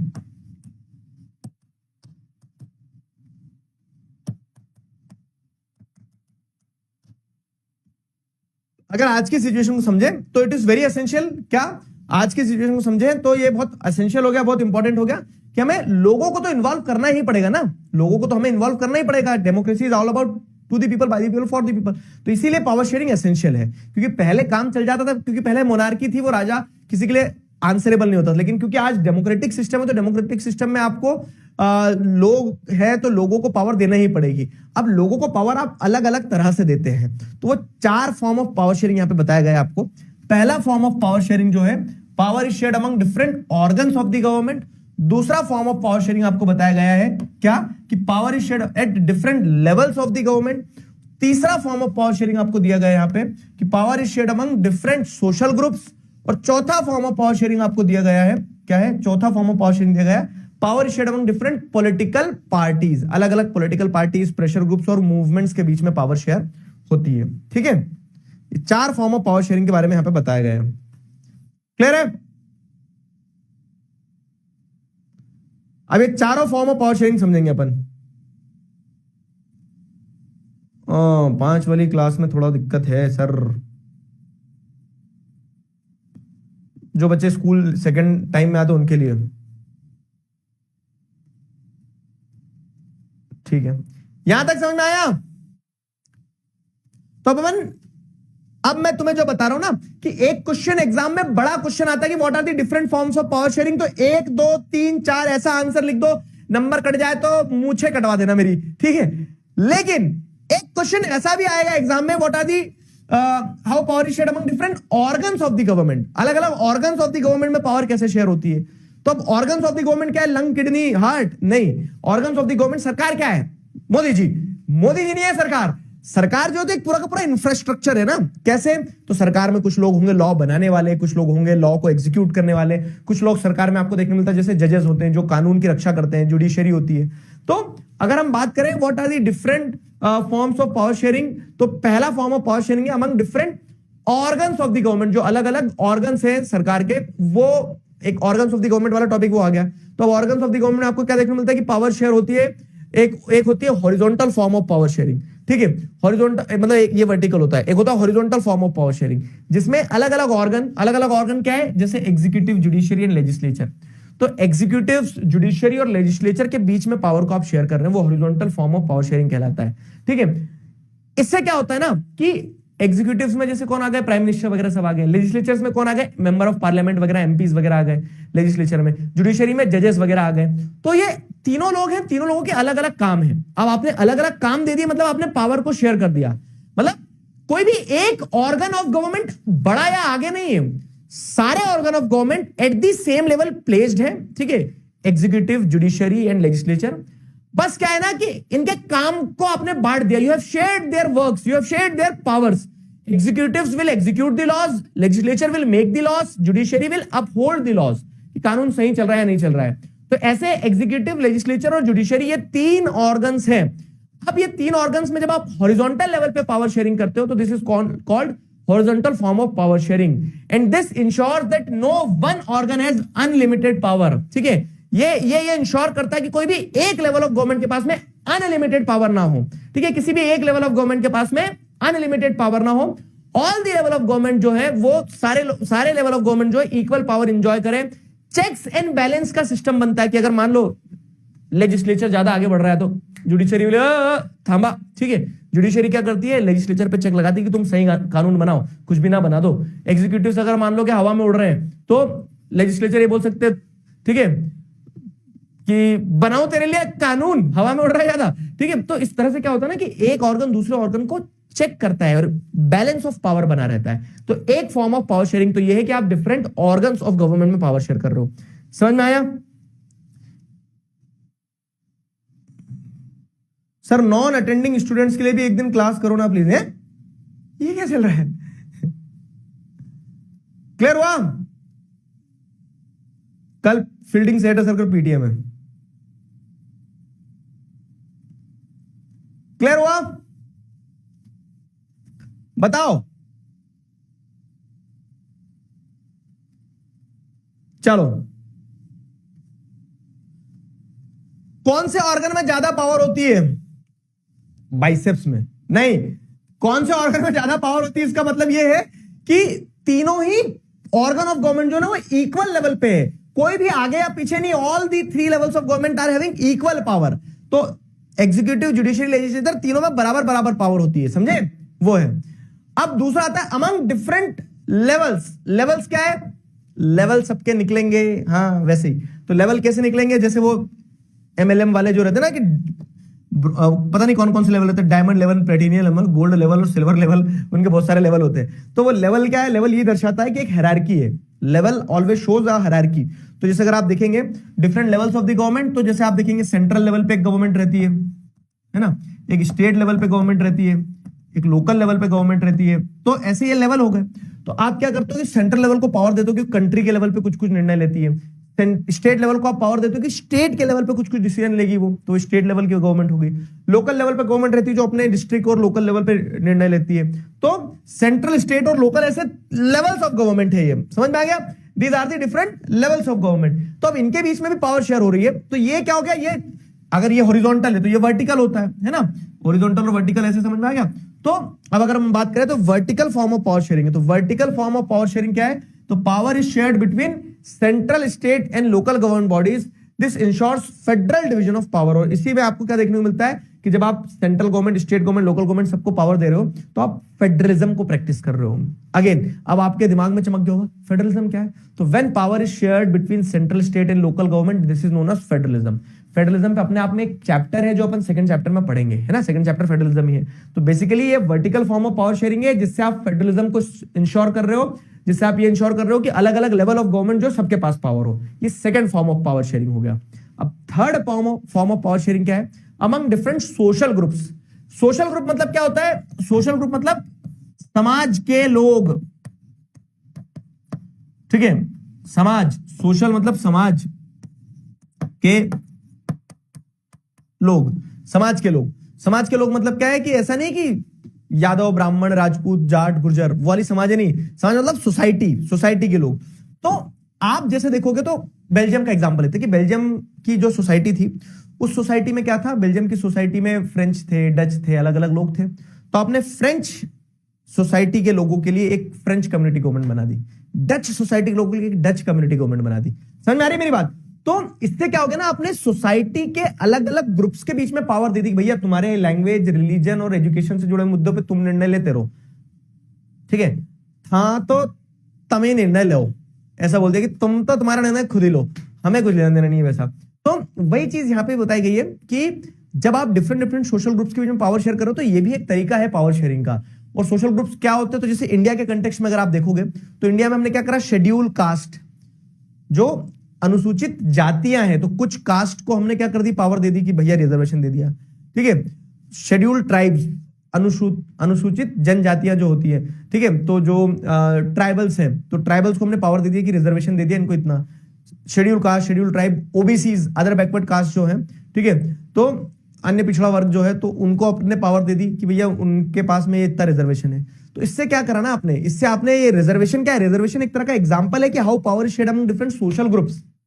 what my point? तो ये एक तीसरा फॉर्म ऑफ पावर शेयरिंग है जहां पे आप क्या कर रहे हो? डिफरेंट डिफरेंट सोशल डाइवर्सिटीज को आप रिप्रेजेंटेशन दे रहे हो जो एक समय पे हिस्टोरिकली मार्जिनलाइज्ड थी, हिस्टोरिकली जिसके साथ गलत हुआ या फिर जिन्हें पावर की जरूरत है। एग्जांपल हमारी कंट्री में रिजर्वेशन का, example community government in Belgium. तो आपने फ्रेंच कम्युनिटी के लिए, फ्रेंच कम्युनिटी एक सोशल ग्रुप है, डच कम्युनिटी गवर्नमेंट एक सोशल ग्रुप है, जर्मन कम्युनिटी गवर्नमेंट एक सोशल ग्रुप थी। तो अलग अलग सोशल ग्रुप्स में पावर शेयर कर दी। तो तीसरा तरीका ये भी है पावर शेयरिंग का क्या ये तीनों तरीके समझ में आए? बताओ, इज दैट क्लियर?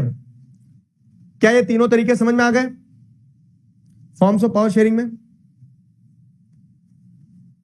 ब्रह्मास्त्र में chapter 3 and trigonometry short revision के अंदर वाला गायब है, ठीक है यार। देखो सुनो मेरी बात, हम कुछ नया करते हैं तो उसमें थोड़ा से हिकअप्स आते हैं, तो वो थोड़ा सा मुझे ये मैं आपसे ये कहूंगा कि किसी लॉट में प्रिंटिंग में हो गया होगा, सब में नहीं होता बाबू, है ना, तो उसको थोड़ा सा एडजस्ट करके चलो। और एक और चीज, अब जैसे अपन ने ये पढ़ लिया आज चैप्टर अपना, ठीक है, अब ये जो चैप्टर पढ़ लिया अपन ने, तो इस चैप्टर के जो पॉइंटर्स है वो आपको रैपिड उसमें नोट्स में मिल जाएंगे, तो उनको सट सट सट सट पढ़ लेना, ठीक है।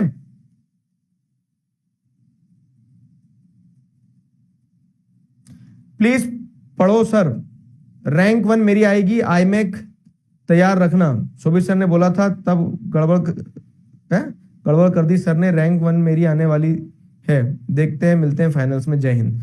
और रिश्तेदारों को लगे चिंगारी ये, ठीक है Ayush Rana, all the best, ठीक है, बेस्ट ऑफ लक, रैंक 1 लाना है, ये मोटिवेशन बनाए रखना आखिरी तक। क्लियर हो गया?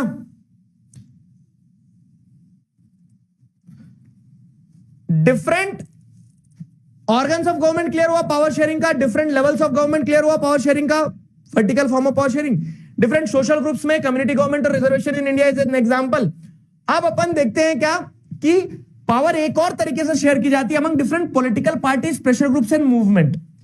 अब देखो क्या है, मैं तुम्हें पॉलिटिकल पार्टीज का एग्जांपल देता हूं। चुनाव हुए भैया, ठीक है, चुनाव हुए 100 सीट पे, उदाहरण के तौर पे चुनाव हुए 100 सीट पे। अब सरकार बनाने के लिए कितनी सीट चाहिए? 51 सीट चाहिए, है ना, 51 मिनिमम।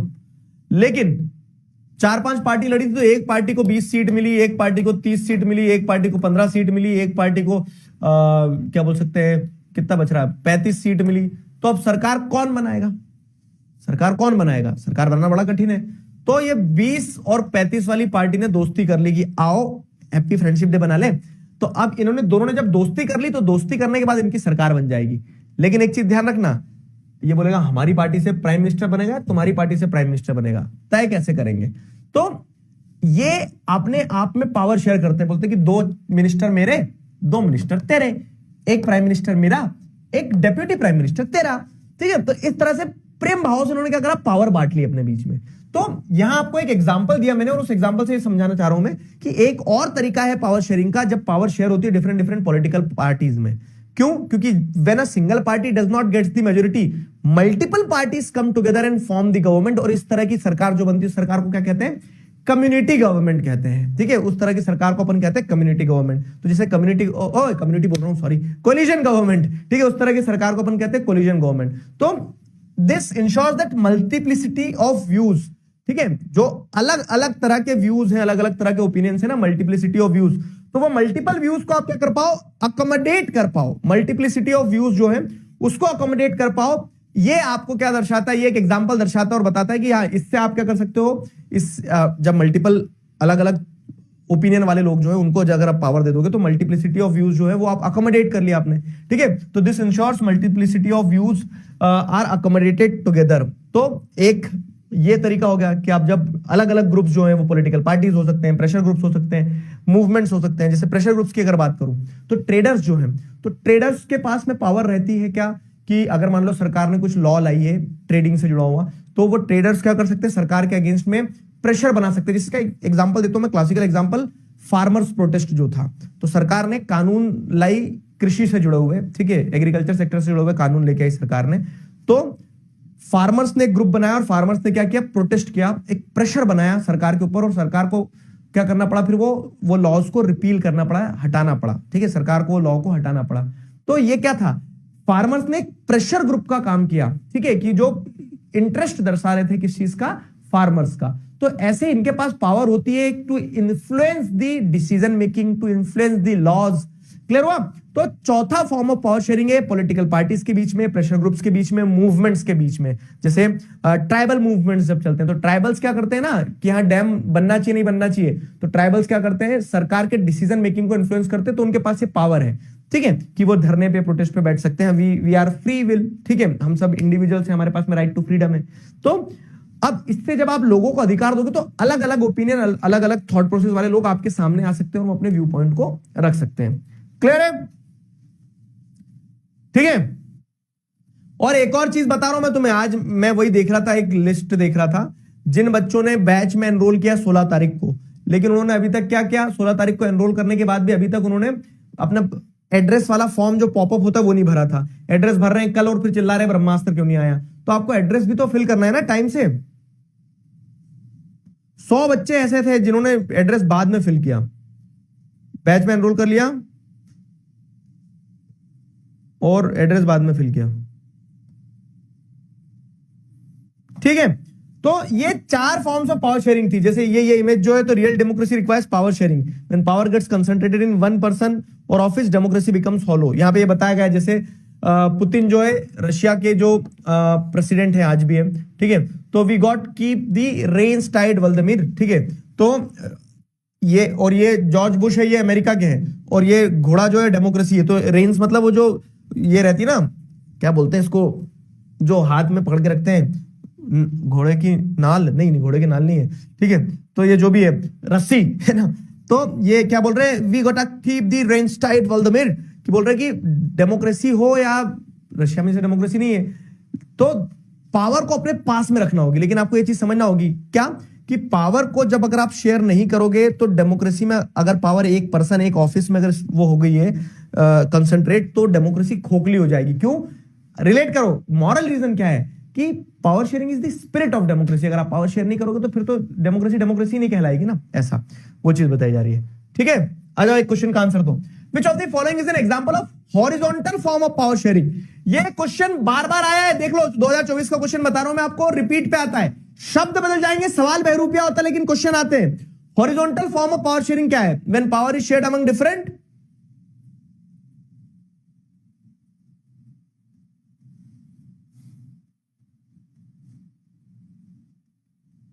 हाँ लो पोल दे रहा हूं, पोल दिया मैंने एक, हाँ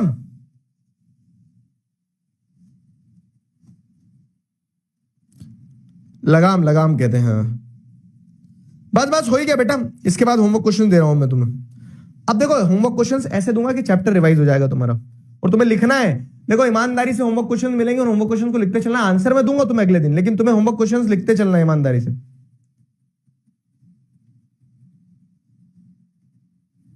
ठीक है,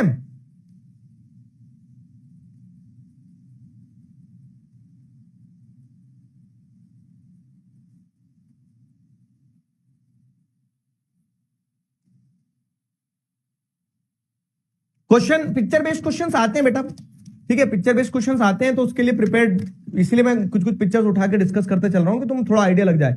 1 नंबर का क्वेश्चन अगर आता है पिक्चर बेस्ड तो बन जाएगा आपसे। पिक्चर बेस्ड क्वेश्चन में थोड़ा दिमाग लगाना है और कुछ नहीं करना है,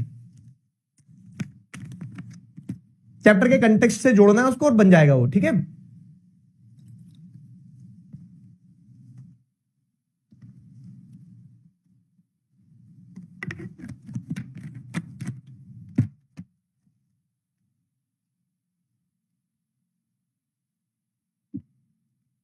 ठीक है, चलो तो right answer is D for Digraj के साथ जाना चाहेंगे। Division of power among executive, legislature and judiciary, बताया ना मैंने। Power sharing among horizontal form, horizontal मतलब सेम लेवल पर, लेजिस्लेचर, एग्जीक्यूटिव और जुडिशरी एक ही लेवल पर, जब लेजिस्लेचर, एग्जीक्यूटिव एंड जुडिशरी एक ही लेवल पर, आप सेम लेवल पर पावर को शेयर करते हो, तो वो क्या कहलाता है? This is known as power sharing among different levels of government. ठीक है, लेवल्स ऑफ गवर्नमेंट पे पावर शेयर हो रही है। डी, कितने परसेंट बच्चों ने डी सेलेक्ट किया है? 70% बच्चों ने डी सेलेक्ट किया है। वेरी गुड, शाबाश, बहुत बढ़िया, बधाई हो। ठीक है, 70% बच्चों ने डी सेलेक्ट किया। अब कौन थे बच्चे लीडर बोर्ड पे वो बता देता हूं मैं। गौरी बिजलवान, क्या बात है गौरी, हैकर हो क्या तुम? आज तीनों क्वेश्चन में गौरी ने टॉप किया है। निशा मीना, उदय चौहान, अर्पित, दशमीत, ध्रुवी, श्रुति, प्रत्युष, मोहित पाल और राहिल, ये सारे बच्चे लीडर बोर्ड पे।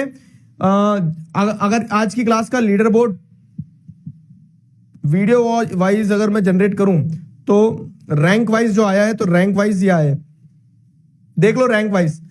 गौरी बिजलवान, दशमीत, निशा मीना, उदय चौहान, अर्पित, ध्रुवी, श्रुति, प्रत्युष, मोहित, राहिल, सूरज, यश, बरखा, रितेश, शुभी, इशिता, मनन, नीतीश, नीरज, शौर्य, अभिषेक, मानस, स्वास्तिक, सलोनी, श्लोक, शारिक और जप साहिब, ये सारे बच्चे।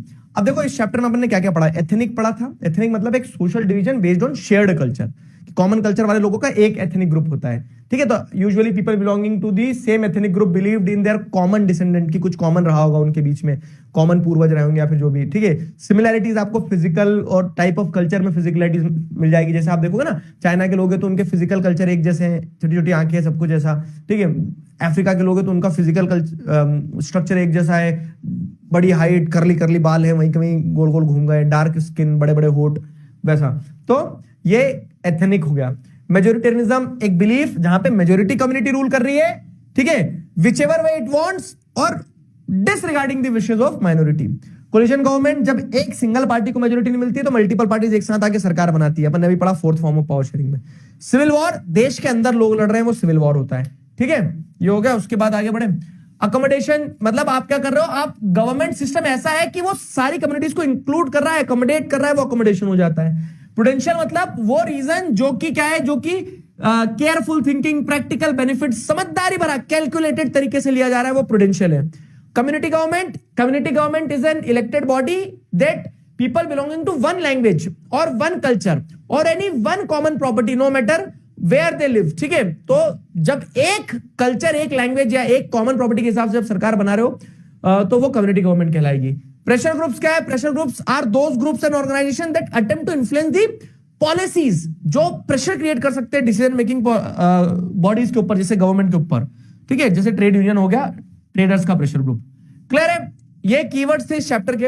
अब इन कीवर्ड्स के बाद में अगर अपन देखें आगे होमवर्क क्वेश्चंस, तो इस चैप्टर के होमवर्क क्वेश्चंस क्या है देखो।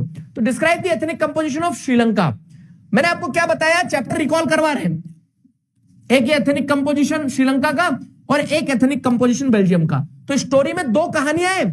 तो श्रीलंका का एथनिक कंपोजिशन अपन ने देखा, सिन्हालीज और तमिल्स हैं, तो वो लिखना रहेगा। बेल्जियम का पूछा जाएगा तो डच और फ्रेंच और जर्मन स्पीकिंग है, उनके बारे में लिखा जाएगा। अब दोनों ही कंट्रीज के जो एग्जाम्पल देखे तो एक में अच्छा था, अच्छा किसमें था? बेल्जियम में था। तो ये describe the element of Belgian model. तो चार पॉइंटर जो है कि फ्रेंच और डच स्पीकिंग मिनिस्टर्स बराबर रहेंगे सेंट्रल गवर्नमेंट में, स्टेट गवर्नमेंट सबऑर्डिनेट नहीं रहेगी सेंट्रल गवर्नमेंट के, कैपिटल सेंटर जो है, कैपिटल सिटी जो है, वहां पे बराबर बराबर क्या होगा, फ्रेंच और डच स्पीकिंग मिनिस्टर होंगे, और चौथा कम्युनिटी गवर्नमेंट बना दी। सिंपल। अब वही अपन देखें तो श्रीलंका में अच्छा नहीं था, वहां मेजोरिटेरिज्म था। तो 1956 का जो लॉ बना था उसने क्या करा, कंफ्लिक्ट करवा दिया दोनों कम्युनिटीज के बीच में। Support the statement. तो क्या था, कैसे कंफ्लिक्ट हुआ, तो आपको बताना रहेगा कि फ्रेंच और डच स्पीकिंग मिनिस्टर्स के बीच में, ओ सॉरी, यहां पे आपको बताना रहेगा कि कैसे सिन्हालाज और तमिल्स के बीच में कंफ्लिक्ट हो गया। आंसर लिख पाओगे ना जो अपन ने आज पढ़ा है। तो ये चार क्वेश्चन तो आपके शुरुआत के दो टॉपिक बेल्जियम और श्रीलंका की कहानी से बनते हैं। अब अगला, power sharing is very spirit of democracy, support the statement by giving suitable argument. तो why power sharing is desirable, एक प्रुडेंशियल रीजन है, चांसेस ऑफ कंफ्लिक्ट रिड्यूस करता है, और एक मॉरल रीजन है। तो बड़ा क्वेश्चन भी आ सकता था और स्पेसिफिक क्वेश्चन, जैसे अगर आप देखेंगे तो स्पेसिफिक क्वेश्चन भी आ सकता था। कैसा स्पेसिफिक क्वेश्चन कि मॉरल रीजन ही बताओ बस, तो वो मॉरल रीजन ही पूछा यहां पे। और लास्ट टॉपिक आपका क्या है कि different forms of power sharing है। तो एक बड़ा क्वेश्चन ये भी आ सकता है, what are the different forms of power sharing, और उस पर स्पेसिफिक भी आ सकता है क्वेश्चन। कैसा कि खास करके दो जो स्टार्टिंग वाले हैं, कौन कौन से, horizontal form of power sharing और vertical form of power sharing, different organs of the government और different levels of the government, उन पे क्वेश्चन ज्यादा आता है। ठीक है, क्लियर हुआ? बताओ, किसी को कुछ डाउट, समस्या, परेशानी हो तो बताओ। नोट्स बस तुरंत। चेक्स एंड बैलेंस मतलब क्या है बाबू? जब different levels of organs of government पे आपने पावर शेयर कर दिया तो जुडिशरी ये चेक करेगी कि लेजिस्लेचर कुछ भी लॉ ना बना दे। एक बैलेंस बनाए ना, कि ऐसा थोड़ी ना कि कुछ भी लॉ बना दोगे आप, बैलेंस ऑफ पावर मेंटेन हो रहा है, समझे वो चीज।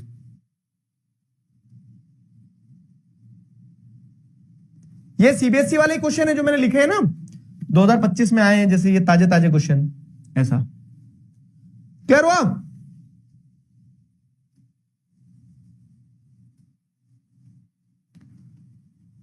चलो भाई, चैट पब्लिक कर दो, हाँ, ताकि मैं आरंभ के दोस्तों के साथ थोड़ी सी बात कर लूं। दोस्ती यारी निभाई जा रही है, बताओ। Moral reason of power sharing क्या है कि that it is the very spirit of democracy, because when you are talking about democracy, power sharing is very essential, and in democracy all those who are the subject of democracy मतलब जिनको influence किया जा रहा ना कहीं democracy से, मतलब जो सरकार बनेगी उससे मुझे प्रभाव पड़ेगा, वो अच्छी सरकार नहीं बनी तो फिर मेरे लिए क्या होगा,